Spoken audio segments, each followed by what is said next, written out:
ನಾವು ಕನಿಷ್ಠ 20 ಸೀಟ್ ಗೆಲ್ಲಬೇಕು.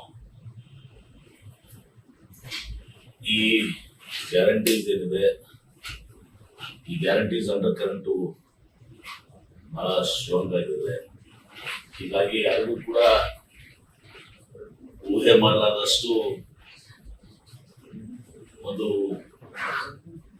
ಅಂಡರ್ ಕರೆಂಟ್ ಇದೆ. ಹೀಗಾಗಿ ಅದ್ರ ಮೇಲೆಲ್ಲ ಲೆಕ್ಕಾಚಾರಗಳು ಇರ್ತವೆ. ನನ್ಗನ್ಸೋ ಮಟ್ಟಿಗೆ 20 ಸೀಟನ್ನು ನಾವು ಚುನಾವಣೆಯಲ್ಲಿ ನಾವು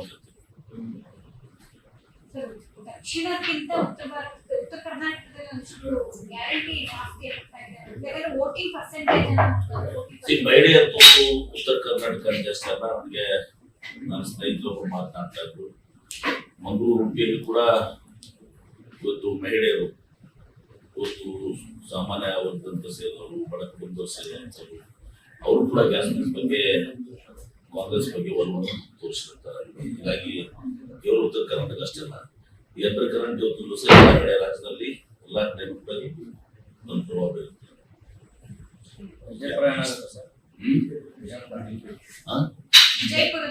ವಿಜಯಪುರ ನಾವು ಗೆಲ್ತೀವಿ. ಲೀಡು ನಾವು ಗರಿಷ್ಠ ಪಕ್ಷ 1 ಲಕ್ಷ ಅಂತ ನಾವು ಗೆಲ್ತೀವಿ. ನೆಕ್ಸ್ಟ್ ಪ್ರಜ್ವಲ್ ರೇವಣ್ಣ ಅವರ ಪ್ರಕರಣದಲ್ಲಿ ದೇವರಾಜೇಗೌಡರು ಅರೆಸ್ಟ್ ಆಗಿದೆ.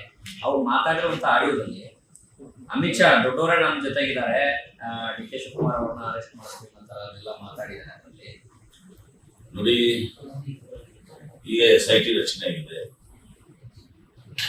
SIT ರಚನೆ ಆದಾಗ ಸರ್ಕಾರದ ಭಾಗವಾಗಿ ನಾನು ಒಬ್ಬ ಮಂತ್ರಿಯಾಗಿ ನಾನು ಕಮೆಂಟ್ ಮಾಡಲಿಕ್ಕೆ ಬಯಸ್ತಲ್ಲ. ಇದೆಲ್ಲವೂ ಕೂಡ SIT ಮುಂದೆ ವಿಚಾರಣೆಗಳು ಪಡ್ತದೆ. ಬೆಂಗಳೂರಿನಿಂದ ಮಂಗಳೂರುವರೆಗೆ, ಬೀದರ್ನಿಂದ ಚಾಮರಾಜನಗರದವರೆಗೆ ನಿಮ್ಮ ಸುದ್ದಿ ನಿಮ್ಮದೇ ಭಾಷೆಯಲ್ಲಿ ಕರ್ನಾಟಕ ತಕ್.